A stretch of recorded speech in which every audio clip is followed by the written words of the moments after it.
Selamat siang, Mbak. Selamat siang juga. Ya. Sebelumnya terima kasih untuk waktunya. Perkenalkan kami dari Poltekkes Kemenkes Bengkulu. Nama saya Stevi. Nama saya Anissa. Jadi maksud tujuan kami ke sini, kami mau menyampaikan sedikit informasi tentang penyakit jantung koroner. Tujuannya supaya dengan informasi ini bisa kita lakukan pencegahan untuk kekambuhan penyakit jantung koroner melalui pola diet, pola hidup, dan juga pengobatan. Nah, nanti informasinya akan kami sampaikan dengan memakan waktu kurang lebih 10 menit. Apakah bisa kita mulai sekarang, Mbak? Ya juga. Kalau gitu kami di sini punya leaflet. Itu kan pembesar bapak. Cuma pembesar nggak bisa ditemukan.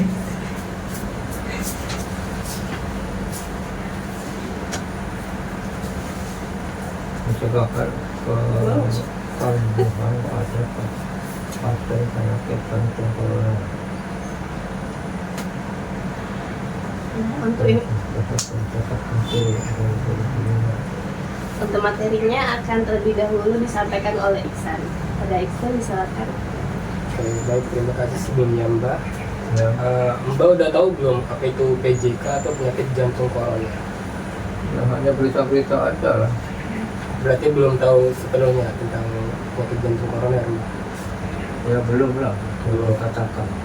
Oke, jadi selanjutnya akan menyampaikan beberapa materi tentang PJK. Jadi penyakit jantung koroner ini merupakan gangguan pada pembuluh darah koroner berupa penyempitan atau penyumbatan yang dapat mengganggu proses transportasi bahan-bahan energi tubuh, sehingga dapat mengakibatkan terjadinya ketidakseimbangan antara suplai oksigen dan kebutuhan oksigen. Nah, jadi penyakit jantung koroner ini diakibatkan oleh penyempitan atau penyumbatan pada jantung. Nah, kemudian Mbak udah tahu belum apa aja tanda dan gejala dari penyakit jantung koroner ini? Belum. Jadi untuk tanda dan gejala dari penyakit jantung koroner ini, yang pertama nyeri dada. Mbak pernah nyeri dada nggak? Ya, kalau bocok-bocok itu Nyeri. Oh, berarti bukan karena itu. Oke. Terus di sini ada tanda gejalanya lagi, itu nafasnya pendek. Terus kelelahan, dan yang terakhir serangan jantung. Mbak di sini nggak ada berarti tanda dan gejala? nggak ada. Nggak ada. Terus adapun penyebab dari penyakit jantung koroner ini, yang pertama terbagi menjadi dua faktor. Yang pertama yang tidak dapat dikendalikan, dan yang kedua yaitu yang tidak dapat dikendalikan. Yang dapat dikendalikan. Jadi untuk yang tidak dapat dikendalikan itu, yang pertama ada keturunan. Misalnya keturunannya ada penyakit jantung koroner. Nah, itu tidak bisa. Kemudian faktor usia, dan yang terakhir jenis kelamin. Nah, itu tadi faktor yang tidak dapat dikendalikan. Kemudian faktor yang dapat dikendalikan, yang pertama tekanan darah tinggi. Misalnya nih, tekanan darah tinggi, Mbak kan tinggi kan, Mbak kan bisa diturunkan melalui minum obat atau makan makanan yang sehat. Nah, itu bisa dikendalikan. Kemudian merokok. Kemudian ada penyakit diabetes mellitus atau penyakit gula. Bisa dilakukan dengan seperti yang tadi Sang bilang, dengan cara mengatur diet atau makan makanan yang sehat. Kemudian ada alkohol, stres, dan yang terakhir obesitas. Nah, selanjutnya untuk penjelasan selanjutnya akan disampaikan oleh ini saja. Baiklah Mbak, sebelumnya saya Anissa. Ya. Di sini saya akan melanjutkan dari materi kita, yaitu tentang pencegahan kekambuhan penyakit jantung koroner. Jadi ada 3 cara Mbak. Nah, yang pertama itu pola diet, lalu gaya hidup, dan minum obat. Jadi yang pertama itu ada pola diet. Yang pertama tentang karbohidrat. Jadi yang dianjurkan untuk dikonsumsi pada pasien yang mengalami masalah jantung itu seperti nasi, lalu ada jagung, kentang, dan talas. Nah, itu makanan yang baik dikonsumsi untuk pasien yang mengalami masalah jantung. Lalu yang dibatasi nih, ada beberapa makanan yang harus dibatasi Mbak, kayak mie, roti, ketan, dan kue-kue. Nah, itu sebaiknya Mbak batasi. Mbak suka makan kayak mie atau roti-roti? Tapi sekali-kali Sekali-kali. roti ya itu ya termasuk agak sering. Agak sering. Kalau ada dimakan, kalau enggak ada ya. Sebaiknya dibatasi ya Mbak. Jangan terlalu sering. Kalau kue-kue, Ya, kue-kue juga sebaiknya dibatasi. kue basah atau kue kering? Yang manis-manis Mbak. Ya, kue basah, kue kering. Oh, yang manisnya itu. Kalau Sebaiknya saya dibatasi. kurang suka manis kalau Kurang saya. suka. Lalu ada protein hewani. Nah, makanan yang boleh dimakan itu seperti daging tanpa lemak, ayam tanpa kulitnya, lalu ikan, lalu putih telur, dan susu rendah lemak. Nah, susu rendah lemak ini seperti susu kedelai. Mbak suka minum susu kedelai nggak? Ya kalau ada. Jarang. Nah, itu bagus untuk pasien yang mengalami masalah jantung, Mbak. Susu kedelai. Lalu yang harus dibatasi itu, kalau mau makan daging tanpa lemak itu sebaiknya 1 kali dalam seminggu, jangan keseringan. Cuman kan kalau beli bulan tiap bulan. Ya. Lalu makan ayamnya itu sebaiknya 3 kali dalam seminggu, jangan tiap hari gitu Mbak. Wah, jadi tiap hari mungkin ya. Hampir tiap hari Mbak. Iya. Lalu kalau Mbak mau makan kuning telur itu sebaiknya 1 kali dalam seminggu. Kalau mau makan kuningnya. Lalu yang harus dihindari itu seperti makan jeroan, lalu sosis, lalu ada kepiting, kerang, keju. Nah, itu sebaiknya dihindari Mbak. Wah, itu memang jarang ketemu aja. Jarang ketemu. Kalau ada datang. Ya pernah jeroan. Kalau jeroan sering. Gue pernah saya waktu di Jakarta di AD itu ada usus ayam Ya. ditoples dengan anggur ada. Macam ini. Saya itu makan itu akhirnya sakit ini Iya. Kalau kebanyakan memang. sampai nggak bisa jalan. Akhirnya apa ada pak obat Pro-Urik. Sekarang susah Pro-Urik dari mana? Lalu ada protein nabati. Nah, yang boleh dimakan itu seperti tempe, tahu, kacang hijau, kedelai. Nah, itu makanan-makanan yang baik. Itu makanan favorit itu. Sering lah makan Itulah. tempe. Kalau ada itulah ada di bacem itu kan. Tempe bacem. Kalau yang harus dibatasi itu seperti kacang tanah, Mbak. Kacang tanah. wah, Kacang tanah nggak bagus. Gawat sekali itu. Iya, Kalau lalu ada saya koya-koya. kacang merah. Kalau juga. sekali-kali kan mungkin nggak apa-apa. Nggak kan? apa-apa, banyak-banyak nanti asam urat, sakit lagi kaki. Jangan berlebihan. Memang kadang-kadang Jangan suka ini sering-sering.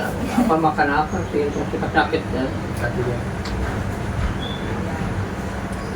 Lalu kalau untuk sayur-sayuran, kalau sayur-sayuran yang boleh dimakan itu seperti bayam, boleh, buncis, labu kuning, labu siam, kacang panjang, tomat. Nah, itu makanan yang sayur-sayuran boleh. Wortel. Bagus. Wortel boleh. Bagus. Kalau yang harus dihindari itu seperti sawi, Mbak, lobak, kembang kol, kol, buah. Kol. Ya, kol itu harus Sawi. dihindari. Ada terus tuh. Iya, bisa selesai. Iya kemarin bapak apa? Tapi jangan sampai makan sawi. Ya, jangan terlalu sering. Hah. Itu nggak dianjurkan karena sayur-sayur sawi itu dia menghasilkan gas. Mbak ada asam lambung, mah gitu, Ada mah. Nggak ada. Itulah ada itunya saya itu memang. Yang dikhawatirkan itu, tapi kalau sekali-sekali masih nggak boleh. Lalu untuk buah-buahan, Mbak, buah-buahan yang bagus untuk dikonsumsi itu seperti jeruk, apel, pepaya, melon, jambu. Nah, itu makanan yang dianjurkan. Kalau yang dihindari nih, yang tinggi gas seperti durian, nangka, cempedak, sama nanas. Nah itu adalah buah-buah yang mengandung gas Mbak. Jadi sebaiknya Mbak hindari. Ini apa itu kan? dimakan. Akibatnya tapi Akibatnya. yang jelas saya ini kalau memang itu kurang baik atau reaksinya kepada saya enggak sudah menjaga lah seperti pedas saja. Ya, Saya nggak bisa lagi karena dulu pernah yang sele rawit direbus di kiri itu sama kecap enak sekali, tapi sekarang nggak bisa, pedas dikit aja saya udah sakit. Mbak, selanjutnya materinya akan disampaikan oleh Steffi. Apa? Steffi Mbak. Steffi, Ya, Steffi Wonder. Stevie Wonder, penyanyi. Itu zaman mana Mbak? Aku masih dengerin lagunya sampai sekarang. Apa lagunya? Lagunya Overjoy. Nah ini yang terakhir masih tentang makanan juga Mbak. Yang perlu dihindari yaitu kopi, teh kental, atau minuman yang mengandung soda dan alkohol. Nah Mbak masih suka ngopi nggak? Waktu malah musuh. Musuh, udah nggak lagi ya. lagi ya. Nggak pernah. Kalau ngeteh Kalau teh ya sekarang agak jarang juga teh itu. agak jarang. Biasanya teh celup juga itu. Pagi-pagi gitu. Tapi seharusnya kalau dulu kalau minum teh itu harus ada itunya dulu, jangan langsung itu. Tapi kalau sekarang nggak pernah, jarang minum teh manis tuh sekarang karena sudah nggak ada lagi. sudah nggak disediakan lagi. Terus kalau zaman muda dulu konsumsi alkohol enggak Mbak? Wah, pernah. Clear. Pernah mencoba bir dulu waktu ada nikah sedikit, dan apa nggak berkesan. Enggak enak. Yang namanya merokok apa sampai sekarang nggak Berarti pernah. pola hidupnya dijaga Mbak. Insya Allah Allah memberikan kesehatan. Astagfirullah yang Tuhan lagi berdiri sakoman kata Tuhan. Terus hindari bumbu-bumbu yang tajam seperti pedas, asin, Memang asam. itu tuh. Iya Mbak udah nggak konsumsi lagi ya. Dan juga bumbu yang mengandung natrium atau garam yang tinggi. Ini kalau di rumah Mbak makannya suka yang asin-asin. Ya, suka sih. Apa maksudnya makanan sehari-harinya asin-asin nggak atau di pot bening kayak gitu rebus-rebusan? Saya maunya bening lah. Tapi Yang pernah muncul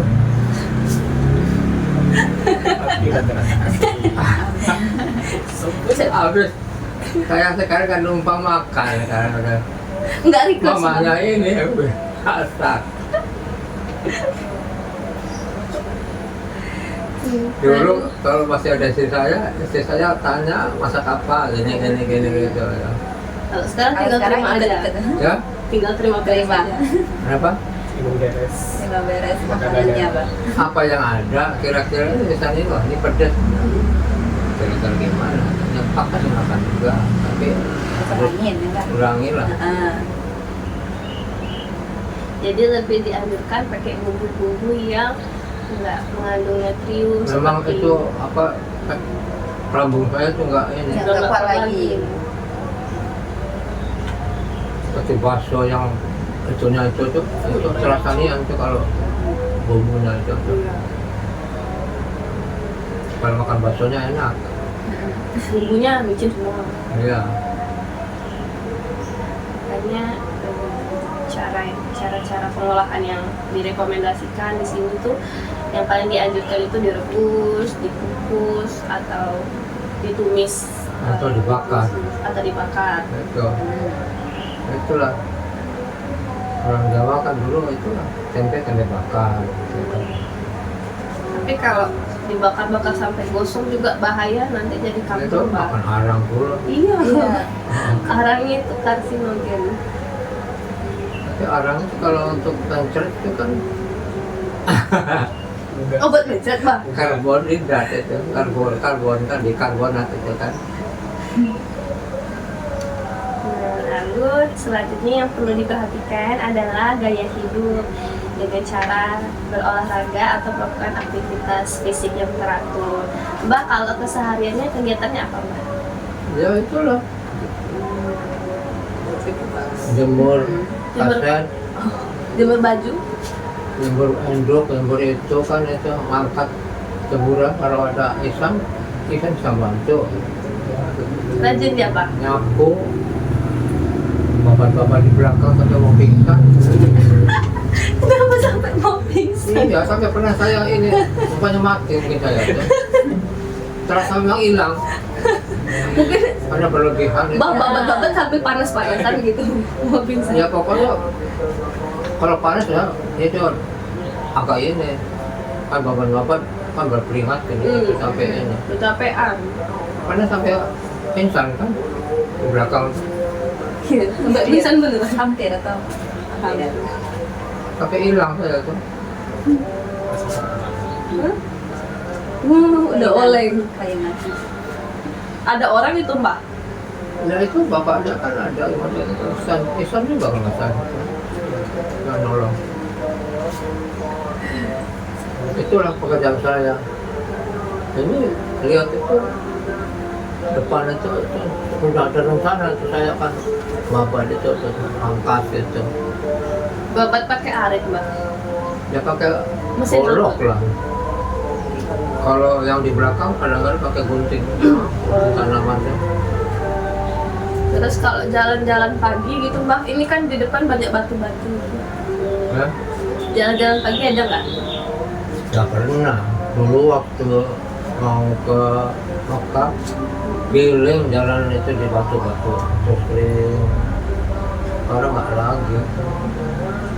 Dan saya jalan sekarang tuh harus hati-hati, jangan sampai apa itu terguyung gitu, takut itu kalau saya sedang bakar sampah gitu ya, saya harus hati-hati, takut terjerumus begitu. Tapi Mbak nggak pakai tongkat kan? Enggak, tongkat bikin banyak tuh. Ya itu tiap pintu ada tongkat, Oh, udah siapin Mbak. tapi nggak pernah saya pakai.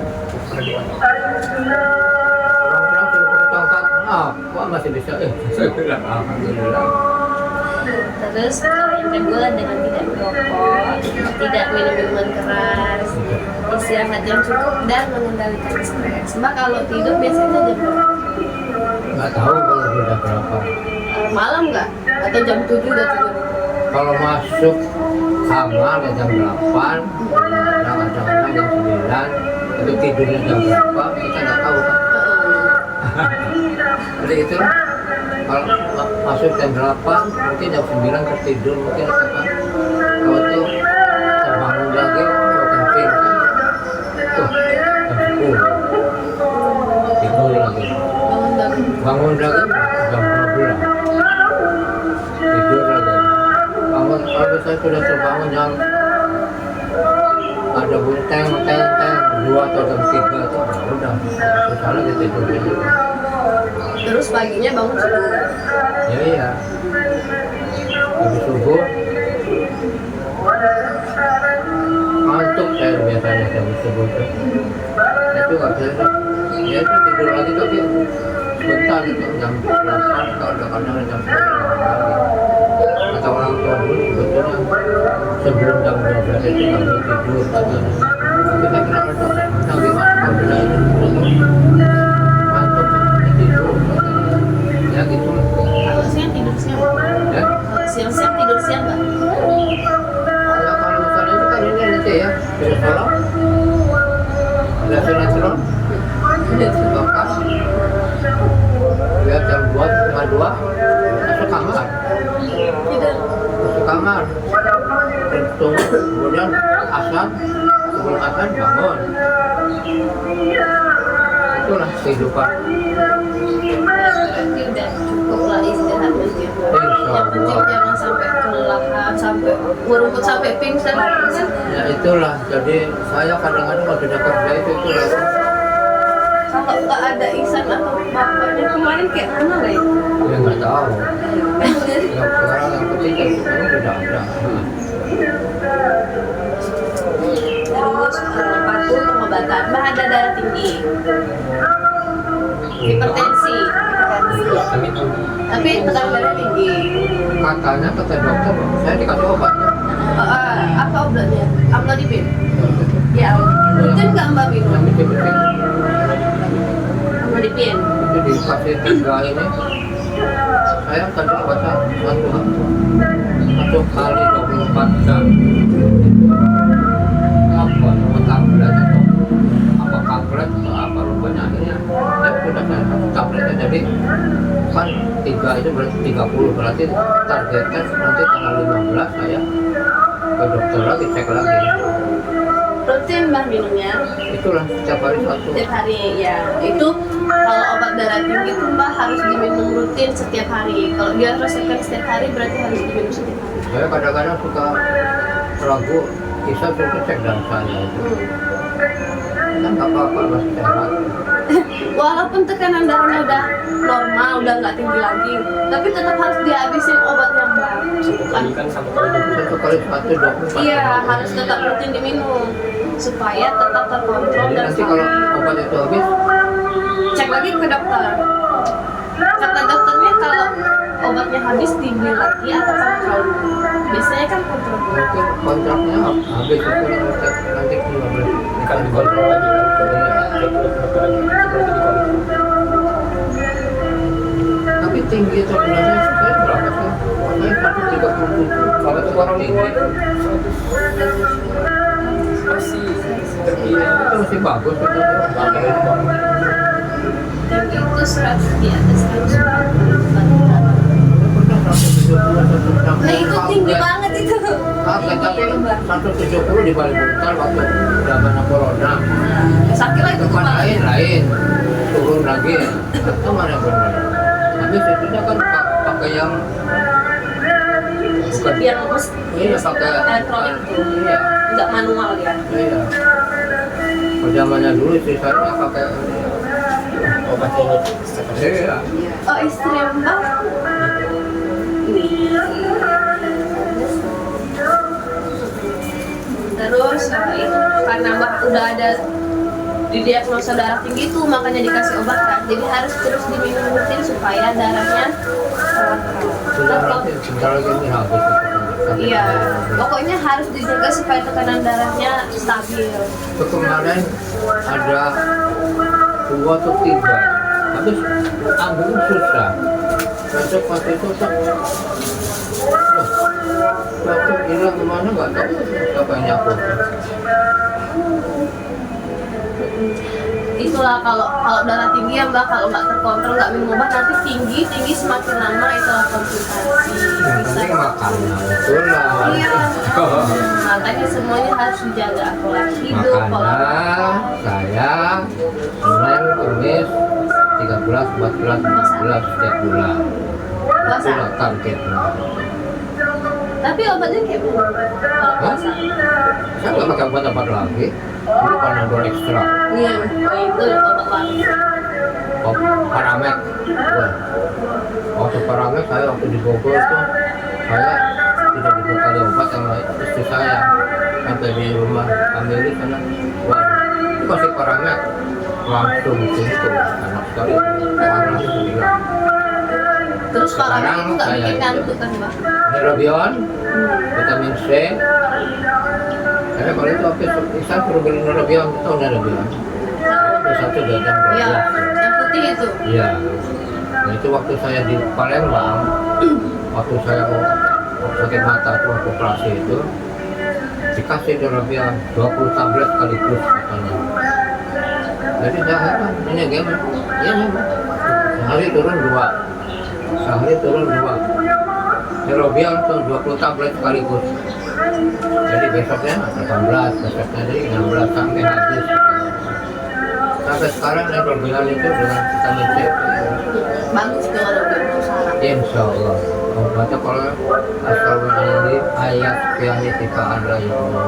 Kalau mau sehat dari sakit, bismillah 3 kali. Alhamdulillah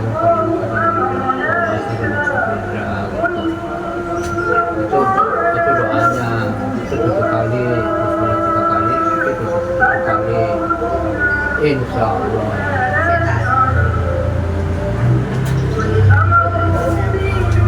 Kami itu Mbak yang bisa kami sampaikan tentang penyakit jantung koroner ini.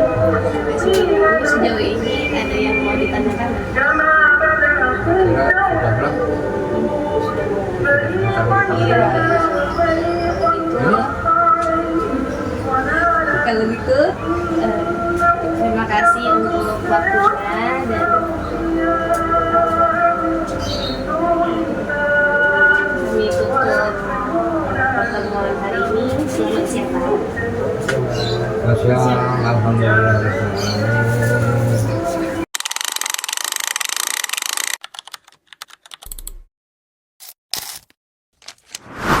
Assalamualaikum warahmatullahi wabarakatuh. Waalaikumsalam warahmatullahi wabarakatuh. Sebelumnya perkenalkan Ibu, kami dari mahasiswa Poltekkes Kemenkes Bengkulu jurusan keperawatan.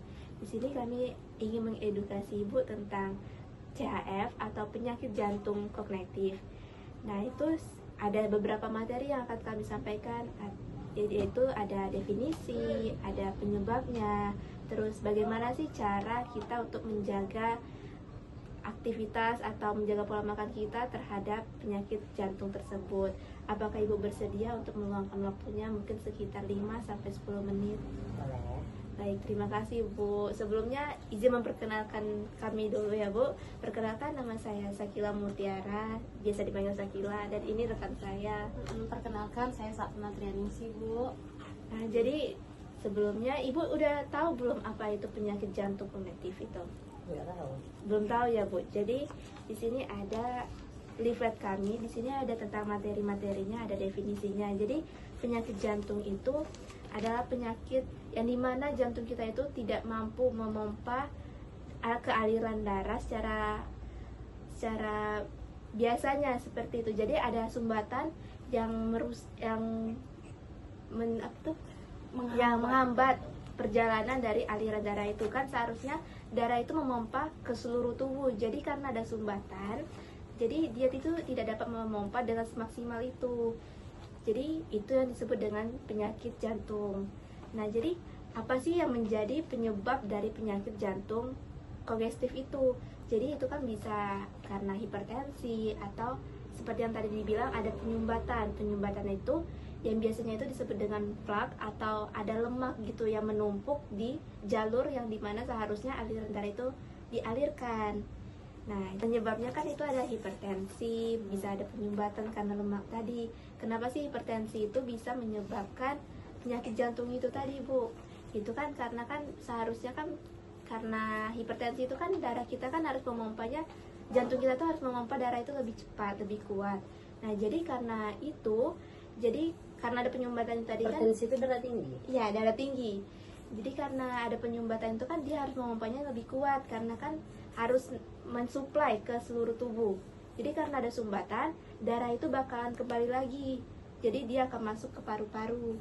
Nah, itu bisa menumpuk dan bisa membuat jari kaki kita bengkak atau tangan kita bengkak. Nah, setelah itu juga ada dari lemak karena kan itu karena ada faktor-faktor makanan. Mungkin Ibu sering masaknya yang asin-asin atau goreng-gorengan, santan-santanan. Jeruan. Iya, itu bisa menjadi penyebabnya. Dan itu Kalau darah rendah itu bisa enggak, Bang? darah rendah itu kan bukan menjadi penyebab dari penyakit jantung itu kan penyebab. Berarti penyakit jantung itu cuma darah tinggi ya penyebabnya? Iya, karena penyebab dari penyakit CHF ini tadi itu salah satunya darah tinggi. Karena kan kalau misalnya darah tinggi itu kan harus memompa jantungnya semaksimal mungkin. Tapi karena ada penumpukan lemak atau flak yang biasa disebut tuh, jadi dia itu balik lagi aliran aliran darahnya yang seharusnya memompa ke seluruh tubuh malah balik lagi nggak memompa semaksimal tadi kan, jadi baliknya ke paru-paru. Jadi makanya bisa mengakibatkan pembengkakan seperti itu. Dan itu ada beberapa cara untuk mencegah, mengantisipasi biar tidak kambuh. Itu bakal dijelaskan oleh teman saya. Ibu, sebelumnya saya mau tanya nih Bu, Ibu biasanya kalau di rumah itu masakannya yang gimana Bu? Santan atau asin-asin kayak gitu? Kami tidak suka asin, kami itu makanannya Yang biasa-biasa aja. Biasa-biasa Sambal, aja. anak-anak tuh pada suka sambal. Ah, Jarang santan tuh kalau seleronian baru. oh, oke. Yang asin-asin suka. Ya, Kurang suka juga. asin, kurang. Manis pun tidak suka. Ya, sedang-sedang aja. Sedang. Tahu nggak Ibu, sebenarnya Bu, makanan asin atau garam itu bisa jadi penyebab dari CHF ini. Nah, Karena tinggi ya. iya, Atau ada riwayat keluarga darah tinggi. ada. Ayo, ibu darah Ada. tinggi, bapak darah tinggi, tapi saya darah rendah. Untuk makanan asin itu sendiri itu Ibu bisa menyebabkan bisa menyebabkan CHF ini Bu, karena makanan yang asin itu kan bisa membuat tubuh kita menahan lebih banyak cairan. Nah, sehingga terjadi jantung kita itu bekerja lebih maksimal Bu, jadi bekerja lebih 2 kali kayak gitu. Nah, sehingga nanti bisa menyebabkan kaki kita bengkak, terjadi penumpukan cairan. Nah, selain itu makanan gorengan tuh Ibu suka juga nggak Bu? Iya, kamu itu sama sambal. Goreng. Nah, goreng-gorengan itu sebenarnya juga bisa menyebabkan Bu, karena gorengan itu kan kayak tinggi kolesterol. Nah, itu bisa menyebabkan CHF juga Bu. Rajin Nah, olahraga, rajin iya, olahraga. karena kan kalau kolesterol kita tinggi, kita bisa terjadi penyumbatan pembuluh darah Bu. Terus menyebabkan jantung kita jadi lemah kalau ada penyumbatan pembuluh darah itu. Makanya Ibu tuh harus kurang-kurangin makan goreng-gorengan itu ya Bu. Nah, Seimbang dengan olahraga. iya betul. Caranya. Nah, selain itu tuh Bu, Selain dari makanan. dari makanan tuh kita juga harus batasin cairan, karena Cairan apa? cairan tuh minum kayak gitu Bu. Nah, dikurangi minum. Iya, Kalau misalnya ada penyakit ada jantung tadi, kalau Ibu ada penyakit jantung. Kalau tidak ada penyakit jantung tidak kan harus minum Tidak. banyak-banyak Iya, ya. kalau misalnya kita ada penyakit jantung itu, kita harus kurangin Bu cairan, karena orang yang punya penyakit jantung itu nggak boleh punya cairan yang berlebihan. Dia harus Dibatasi. 1 sampai 1,5 liter per hari cairannya. Udah jauh lah ya Iya. penyakit itu. Nah, terus makanan Bu, makanannya juga tuh harus rendah lemak, kayak ikan, sayur, buah. Ini kan yang nggak suka ikan kan? Ikan itu lebih bagus dibanding ayam. Ikan. Ibu harus banyak makan makanan yang sayur, ikan kayak gitu ya Bu. Ikan itu favorit di rumah. Nah, itu. sama satu lagi, berat badan ideal Bu. Karena kalau misalnya kita penderita CHF, kita tuh harus mengurangi berat badan. Nah, karena Bu kan selain itu tuh berat badan ideal kita tuh harus kita jaga juga Bu. Karena penderita CHF itu kan kalau misalnya berat badannya berlebih, kan itu berat badan kita tuh kan bisa menyebabkan penumpukan cairan Bu. Jadi kalau berat badan kita berlebih, kaki kita bisa bengkak. Itu karena penumpukan cairan tadi. Nah, sama Ibu udah tahu belum tips untuk menjaga supaya kita terhindar dari CHF? Tahu? Belum. Oh belum. Belum. belum lagi. Ibu udah tahu belum Bu tips untuk menjaga supaya pasien CHF itu nggak kambuh? Apa deh? Belum ya. Nah, di rumah ini ada yang merokok nggak Bu? Banyak. Banyak. Nah, maka dari itu tuh Bu. Banyak tidak. Ada. Ada. Bapak sama suami. Oh, ada. Nah, itu suami sama bapaknya itu harus sedikit menjauh kalau dari pasien CHF-nya, karena merokok itu kan bisa menyebabkan kekambuhan, sama berat badan tadi ya kan udah saya jelasin, sama makanan garam sama cairan tuh harus dibatasin ya Bu untuk pasien CHF itu sendiri. Dan perbanyak juga aktivitas, nggak perlu yang berat-berat, ya. bisa jalan di depan rumah. gitu Aktivitas kan. fisiknya tuh Biar tidak ada penumpukan cairan di kaki. jangan terlalu banyak Diam yang di rumah. berat-berat. Setidaknya ada bergerak, sekedar jalan-jalan di depan rumah juga bisa. Iya. Setidaknya ada aktivitas yang dilakukan untuk penderita penyakit jantung ini tadi kan. Penyakit jantung itu kan bukan penyakit bawaan dari lahir. Kalau CHF itu kan bisa dari pola makan atau pola hidupnya, kalau misalnya tidak bersih atau tidak terjaga, Pola hidup tidak sehat. ya pola hidup tidak sehat gitu. Baiklah Bu, mungkin itu saja materi yang bisa kami sampaikan ke Ibu. Semoga bisa bermanfaat, bisa menambah pengetahuan Ibu gimana caranya kalau misalnya ada atau teman atau tetangga gitu kan yang menderita penyakit ini bisa ibu kasih Terapkan, edukasi, iya. bisa ibu kasih tahu gitu kan, karena ibu sudah mempunyai ilmu yang sudah kami berikan tadi. Iya. Baiklah Bu, terima kasih atas waktunya. Sama-sama. Semoga bermanfaat. Semoga bermanfaat. Kami izin pamit ya Bu. Assalamualaikum warahmatullahi wabarakatuh. Iya.